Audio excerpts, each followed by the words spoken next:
The Bayeux Tapestry is a 230-foot-long linen cloth, embroidered with fascinating scenes and characters from the Norman conquest of England in 1066 AD. The Normans were a group of people living in a place called Normandy, located on the north of France right across from England. This was a territory given to Scandinavian settlers after years of Viking sieges all around France. So you could say the Normans were originally Vikings. Now their king was called William, and he became king when he was 8 years old after his father died on a pilgrimage to Jerusalem. Imagine becoming king when you're only 8. Now this William the Conqueror, the king of Normandy, was also expected to one day become king of England when their current king, King Edward the Confessor, died. But 30 years later, when the king died, this did not happen. The throne of England was instead passed on to Harold II, and this is where our story begins. The scene was ripe for conflict when William would send his fleets up north, attacking England in the now famous Battle of Hastings. Harold II was purportedly killed in battle as an arrow was shot through his eye, even though some believed that he was killed by 4 knights and dismembered. The tapestry was beautifully woven with wool thread and is now on view at the Bayeux Museum in France. Today, we will make our own replica of this gorgeous piece of literary art.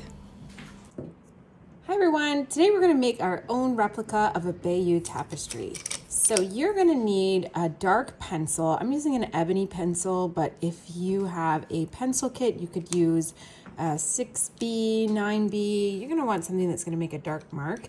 Some colored pencils, a bag of black tea, scissors, and masking tape. So let's get started. First, we're going to take a piece of printer paper and we are going to fold that in half. So I've got my paper on landscape format and I'm just going to fold it in half. So I'm trying to match up the edges just like that. And now I'll press nicely, then open it back up, and I want to cut along that fold. So if you, I like to fold it back. I'm going to fold it back now the other way, just so I can get that crease really solid.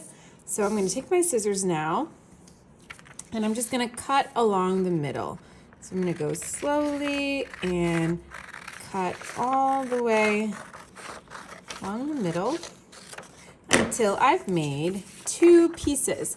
So now I'm going to hold these 2 pieces horizontally, and I'm done with those scissors. I can get those out of the way. And I'm going to put a piece of tape just to connect the 2 pieces right here.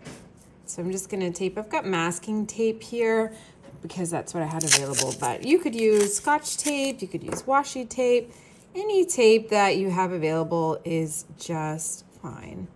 I'm going to just put that as close to the edge as I can. I want to add a little bit more so I get it all the way to the edge, just like that.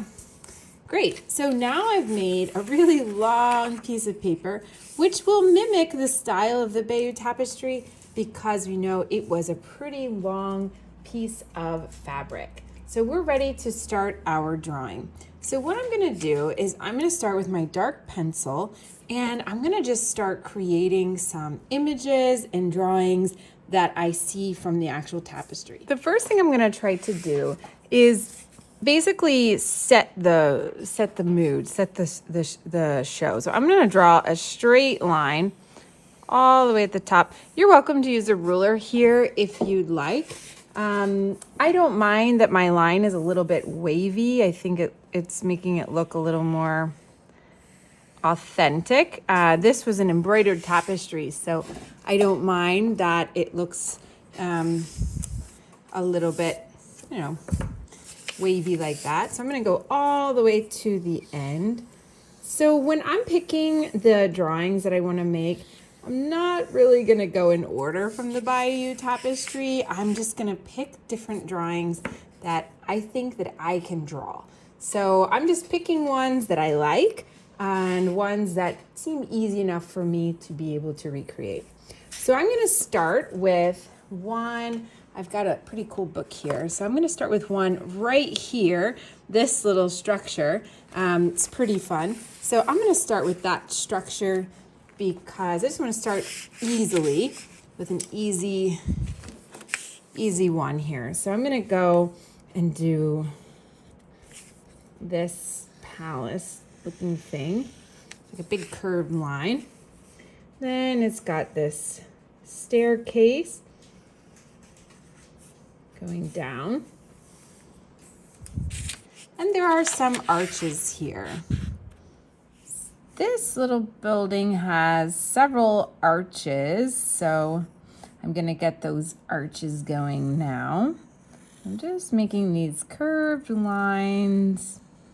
And the drawings here are pretty playful, so feel free to be creative with your lines and don't worry too much. You don't need to be too specific. We're just trying to get the idea of what we see in the tapestry, just for learning purposes.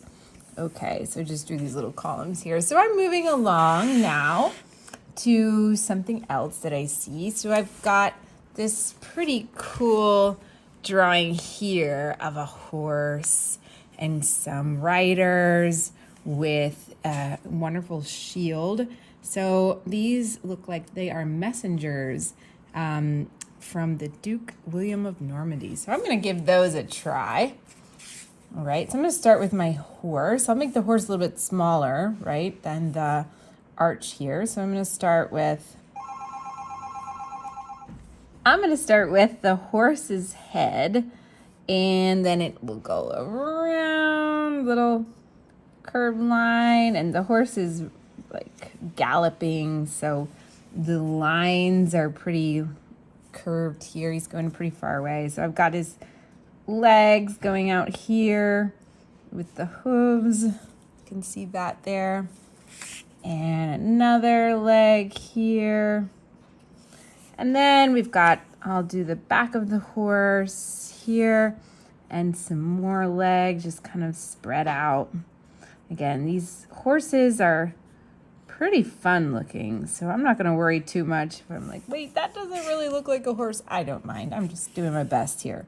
Okay, now I've got the neck of the horse and some ears there and an eye going like this. And I'll also add more details later with my colored pencils. So I'll do just now a circle for the head, maybe just some chest shape for the chest. And I'll go ahead and do that fantastic shield, which is this way. And his legs are going kind of over the horse's body here. And then he's got like an arm here, hand, another arm holding the reins of the horse. And now I can maybe draw the features of his face, just the side of his nose, his hair. His hair is kind of going back there like that.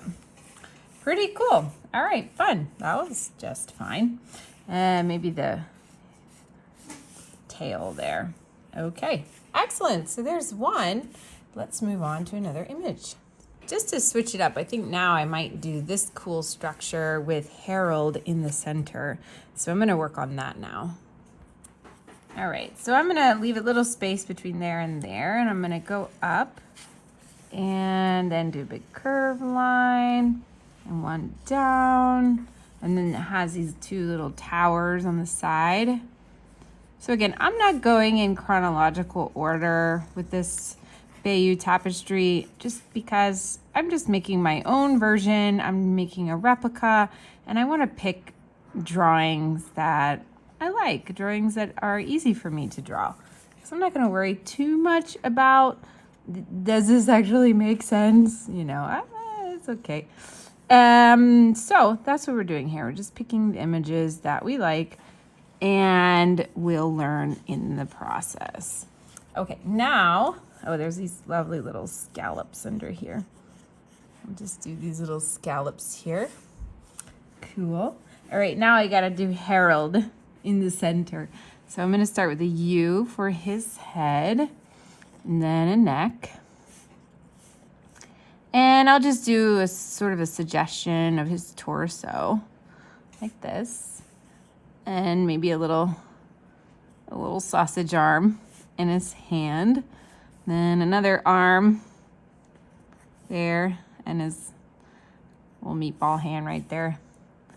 Then he's sitting down, so I need to do some legs that are like sitting in a chair. Just going like this, sitting down. Then let's try to draw his face. So eyes, eyebrow, nose, mouth. However you can manage to get some features in there, that's fine. And he's got a crown, of course. It's a big crown. He's got hair right there, kind of like shoulder length hair. And then he's in a chair. Let's see if I can draw some sort of a throne behind him. And yeah, just gonna finish off this chair. So I'm pressing kind of hard with my marks, and I'm using a dark pencil. And that's because we're gonna do the tea staining after we color everything in. So I don't want the tea to totally take away all the nice coloring and everything. So that's why I'm pressing down kind of hard. I'm gonna use pretty hard marks here. All right, so I'm just gonna keep drawing on the top. Now there's 2 other figures in here. There's actually 3 figures, but I'm not gonna worry about drawing those because I'm just doing my best, and I think it might be too hard to add those in the center. So I'm gonna move along to another design. So let's see what I do next. I'm gonna draw a little tree right here to sort of separate the landscape. I'm just gonna draw like a little, this interesting, kind of reminds me a little bit of Dr. Seuss drawings, but little drooping, weeping willow type of tree here. So I'm going to draw this little boat. And now that I've separated the field, I have a little space here. So I'm gonna try and do that boat. So I'm going to go ahead and make a curved line like this.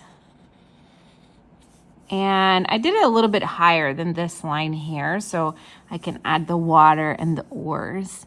And then I'll work on the edges here. It's a pretty shallow little boat.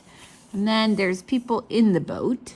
So we've got one gentleman here leaning back on his oar. And I'm just using these cylinder shapes to draw the arms. Also call them sausages, I don't know. So just, kind of like a stick figure, but a little bit bigger than sticks. You're just using these little cylinder shapes to help you get the right feeling here. And then I've got another man just sitting in the boat. So I'm just gonna add this guy just sitting here. Then maybe give some more oars. Like that. And if you feel like erasing, you'd want to erase those lines, but that's okay. I'm also going to use color pencils, so I'll color over them. Then there's another man standing up with his oar. So let me he's holding his oar here. So draw this guy standing up in there. And then maybe one more sitting right here. These little people are a little challenging. Okay, one more like that. Then he's got his oar going in this way. This oar needs to be good. Oh, he's actually holding on to something in the center. Anyway, I'll turn it into an oar. Cool, that looks pretty cool. All right, awesome. And then there's like a little bit of waves underneath there. Great. Cool, so I just need one more shape. I think I'm gonna do some more horses. We've got another great scene here with a horse and a soldier there. So I think I'll try and get those two in my last right here in the last little bit. So I'm gonna go ahead and draw my horse. If I have space, I'll draw one more person, but we'll see. I'm gonna just draw my horse, so he's looking that way. So I'm gonna start with the curved line for the neck, then go over for the horse's face, and then for that front part of his body, then his backside, well, and now the legs, which are running. This is a funny looking horse. That's okay. Then another leg here, and his leg is moving out this way, like that. Then I'll get this leg in here, and the tail. Let's add the ears, the eye, and of course the rider. He's got a really big shield. That's his shield. I'll just start with that first. And his head is here, and he's pointing his hand. So I'm gonna do that sausage again. And you can't see much of his torso, but that. And then his leg goes in the front of the horse. And his foot. Okay, and he's got a triangle shaped hat on. Pretty cool. All right, awesome. I think I have a tiny bit of space for one more character. So I'm gonna do this guy. I'm gonna do his shield first. He's holding a shield. And then his head is facing upwards. Then he's got his arm is flailing. He's got his legs. These are pretty funny characters. One leg, then another leg is it's like he's running, and then his helmet there. Excellent. So that just gives me the idea of sort of what's going on. And once we add in the color, I think things will start to look more realistic. So now I'd like to decorate a little bit the borders. So I'm gonna go and do these diagonal lines at the top, and I'm just gonna do them pretty much consistently throughout the border. And then later I'll color those in. And in these spaces, I can do different little designs. All right, I'm gonna pick just a couple of designs just to give you some examples, and then you can go through and fill in all those spots on your own. So I'm gonna do a little bird here. So I just did like a shape of a bird, kind of looks maybe like a raven. With the wings and the big talons. There you go, that's just a little bird. I think the birds are easiest to draw, so I'm gonna do one more. Again with the head, the body, this, and the wings. And there. Okay, so we've also got some animals, some other animals. Can't hardly tell what they are. If they're like lions or little dogs or I don't know. I'll do one of these little beasts here. He's got his head. He's like looking the other way, and that's a tail. And his legs here, and one leg here, another leg out here. And then another leg here. Okay, let's see what else we do. Maybe we can just do some designs. I see sometimes there are just like a little kind of cross shape. Sometimes there's another shape, little swirls. Let me just do some of those swirls. So there is a lion that I see, so I'm gonna try, I think it's a lion. And it's always got its head looking the other way that its feet are pointing. I don't know about that. So I'll try to do this little lion. I guess that's the mane down there. Then that's his body. My pencil is breaking.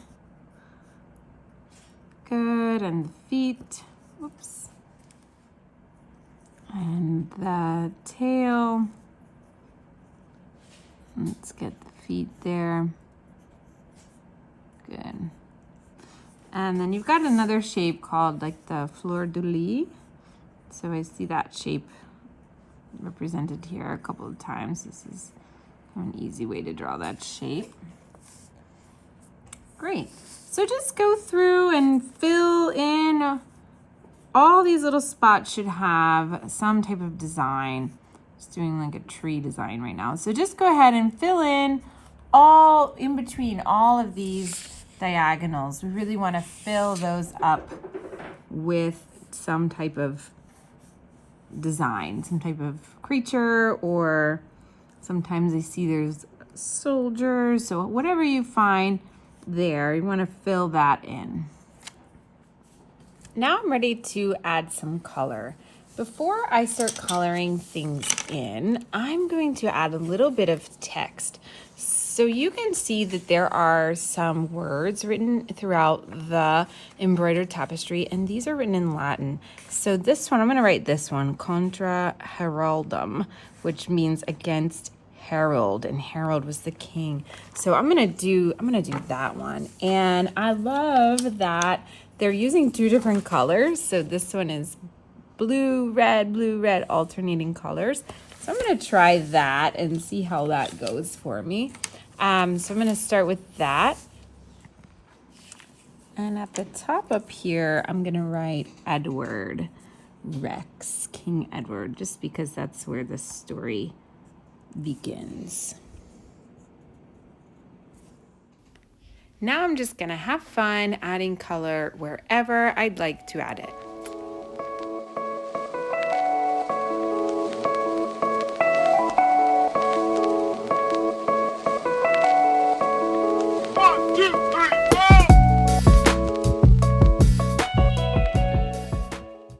So we're gonna just go through and we're gonna draw and color in as much as we can, and you can go at your own pace. My big recommendation is pick some of your colors. Pick the colors that you'd like to use, maybe 5 to 7 different colors, and just stick with those colors. And I'm choosing kind of like a bold palette, so like a nice deep red. If you have a navy blue, I think that would be a good choice. Nice deep yellow. And also notice that I'm pressing down pretty hard, especially I'm using these Prismacolor color pencils. So with Prismacolor, you really can press down hard, but I want a really nice mark. I want my marks to just really go in there and be really solid, really firm, really vibrant. So I do want you to try your best to color within the lines and really get your marks nice and tight, nice and close up, and really do try to color, push down pretty hard so you're getting a nice coverage there.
so I'm putting on some final touches of my coloring, and notice that I put a gold line. I just outlined some of my lines with gold. Sometimes there are these really fun little scallops down here, so just adding those in. So all the little spaces where you can add details would be really fun. Now I've got some tea here. This is just a English breakfast dark tea. And I'm gonna tea stain my paper. So I've let the tea steep in hot boiling water, and I'm using printer paper, right? So I know that this paper is pretty thin. So I'm gonna be careful when I'm doing this process here. So I'm gonna start by putting the tea here, and look how it's already coloring the paper. And as this paper is wet, it's going through to the other side. So it is making my table wet, so I do have to be careful with that. Now my tea bag is done, so I'm going to soak it again. And be careful that you don't break the tea bag, because then all the little tea will come out on your drawing. And I'm just gently rubbing across. I don't want to rip the paper. I don't want to smudge any of my drawings. So I'm just going gently across, but you can see that because I pressed pretty hard with my colored pencil, everything is coming out and it's looking pretty great. So that's the last step you have to do. You'll let this dry, you can hang it up, and then you'll have your own Bayeux Tapestry replica. Here's another one I was working on, and this one is dry, so you can see how the paper will look a little aged and it will look pretty cool. So great job. I hope you enjoy making your replica, and we look forward to seeing what you come up with. Bye.